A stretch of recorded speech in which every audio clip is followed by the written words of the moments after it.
What's it feel like to play this guitar? I mean, it's like in your freaking bio. Like, I moved to Minneapolis to find Spider John, and now I play his guitar. Yeah, that's deep. That's heavy. Because and I stole a stallion, both white looking and gray. Yeah. If you look inside the sound hole, it's hard to see it, but there is the original sticker in there. That's spelt correctly. It's spelled correctly. You can't make out the serial number anymore, but you can see that it's made in Brooklyn. And the period of time that Gretsch made guitars in Brooklyn was relatively short.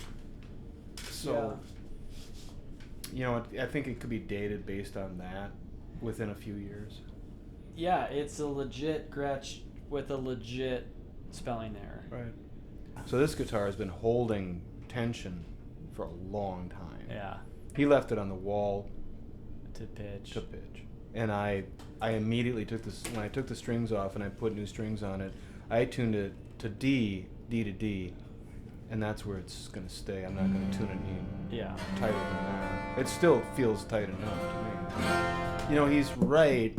The trapeze style tailpiece on a 12 string can be really problematic if you bust a string during a show in the trapeze style guitars. Everything kind of just relaxes. Yeah. Where this kind of solves that problem. And you still get, you get the adjustability of a floating bridge. Plus, you get the extra resonance of the strings behind the saddle, which is, I like that. I like that extra sound. The problem with it is, if you look at the body, the guitar's not made to do that. The guitar is built to take all the pressure out of here, not out of there. So it's like a lever. It's taking it out of here and pushing it down into there. Yes. So the body shows that. If you look at the headstock, you'll notice that since the way the tuners are shaped, you have to go backwards on the first courses. You see God. Because they don't work otherwise. Mm-hmm. You can't you can't string this a normal way. So when you're tuning it, when you get down to the high and the low courses, you have to stop and think, which one am I touching? Because that's just the only way that there was room. Brilliant. Those are actually really good tuners too. They are. They're really nice. You can see where the 6-string pegs used to go, and those were filled. I love that he called at the last minute. Yeah, keep it a 6. No, too late. It's too late. Yeah. I love the interview because he just prompts it. Like, at one point we realized, should it be a 6-string or should it be a 12-string? And I just want to know, like, why was that even the question? That up, right?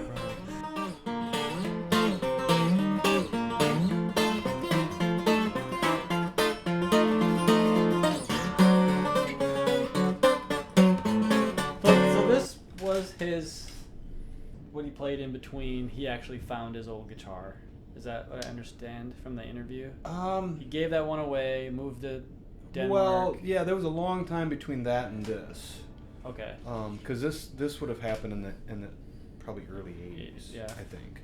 And in the 70s, when he was living in Denmark and trying to play music again,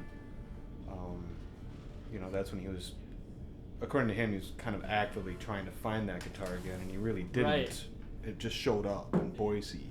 That guy just was like, "It's your old friend." Happened to want to return it. And listen to John tell stories about, hitchhiking from Detroit to Memphis with Yank Rachel and Hammy Nixon and a sleepy John Estes.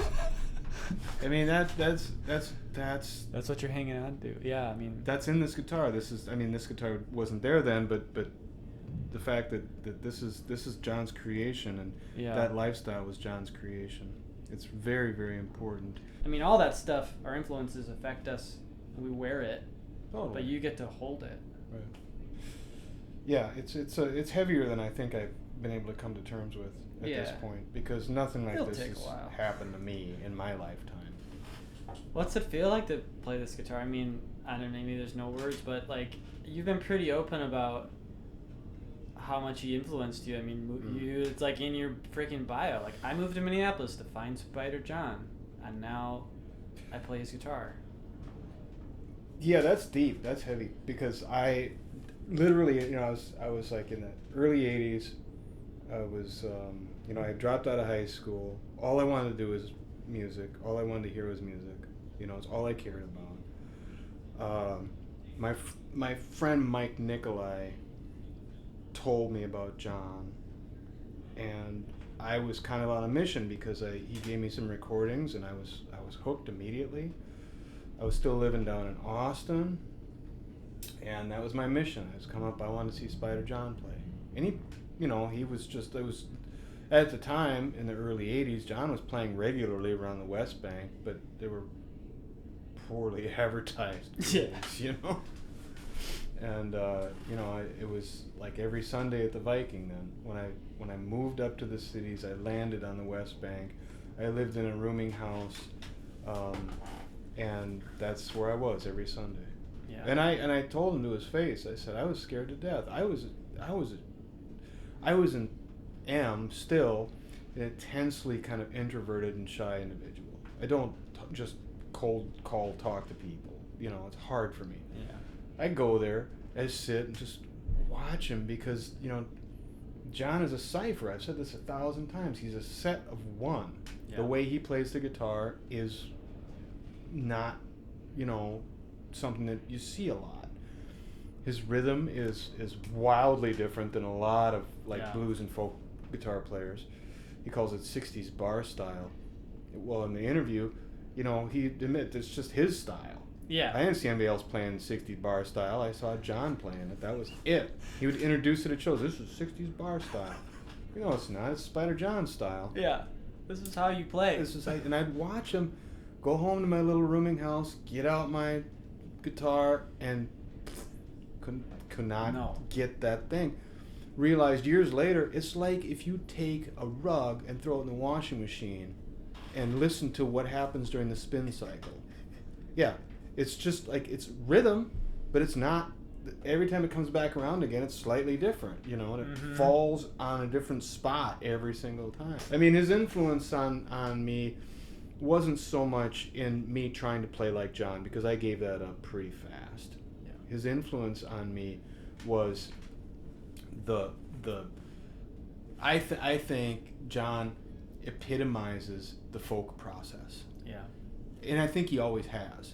I think even from the very beginning, Kerner and Glover days, he has taken in songs and just chewed them up and reassembled them and spit them back out again as Spider John Kerner songs. Mm-hmm. They're instantly recognizable as what they are.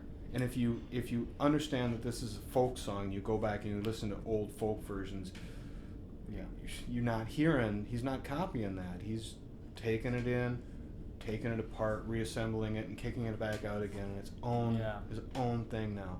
And that's what influenced me. That's what got me thinking, I don't have to do this a certain way. Yeah. I can spin this my way, and that's fine. It's there's room for all of it here. There's room for those of us who want to recreate something exactly, and there's room for us who want to just take it apart and deconstruct it and kick it back out as our own thing. And that's the thing that I'm the most grateful for when it comes to John, is learning that. Prime example of the folk process of spiderifying. I want a floating bridge. Yeah. And I don't want to get another guitar. No. And the story he tells about seeing Big Joe Williams and realizing that it's fine. It's a tool. Take a drill and fix it so that you like it better. Yeah.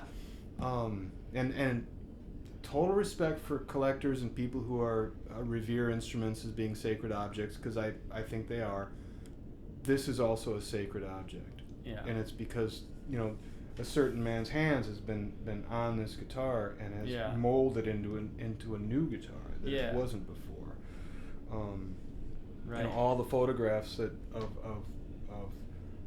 John throughout the years playing, what would have been 6-string guitars that now have an extra string appearing on them from here and there. Yeah. I feel like in a lot of other mediums, this process isn't unique, but for some reason with instruments. You've seen what I play. We just talked about that with my mule. It's it's important for me to feel comfortable with what I'm playing. And something about when John called me and said he wanted to give this to me, my immediate reaction was I was really worried that I would get it and be uncomfortable with it. Yeah. Because this isn't a guitar that I wish to modify anymore. I am its helicopter mom. I'm its overprotective steward. I'm its mama bear. Yeah. This guitar, in the condition that it's currently that. in, and I'm not used to that. I'm used to the mule that I can take apart and put back together in the dark. I'm used to the 12 strings that get messed with all the time. Yeah. This is new territory. Very, very different. Here's what John wants is for this guitar to be played. Yeah. For this guitar to be taken out and played at shows, taken to the studio and played in recordings. Handed to folks who are fans of John's music, so that they can, so it won't be like locked away, like Leadbelly's guitar, for example, that nobody can touch. And as well as anybody, that's death to a guitar. Yeah. If you stop playing it, it'll eventually just cave in on itself and disappear. We won't have it anymore. And that is not going to happen to this guitar.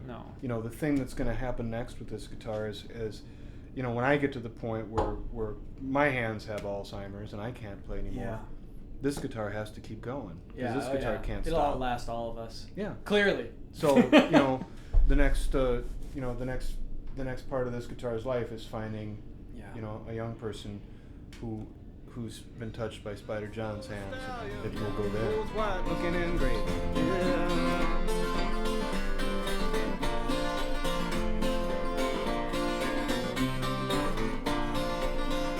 Well, the sheriff's man had followed and overtaken me, pulled me away to the penitentiary. Yeah. How many chords are in this? 3? What? Nice. What am I jazz? What am I, jazz? I got 3 chords. No breaks. Yeah, totally.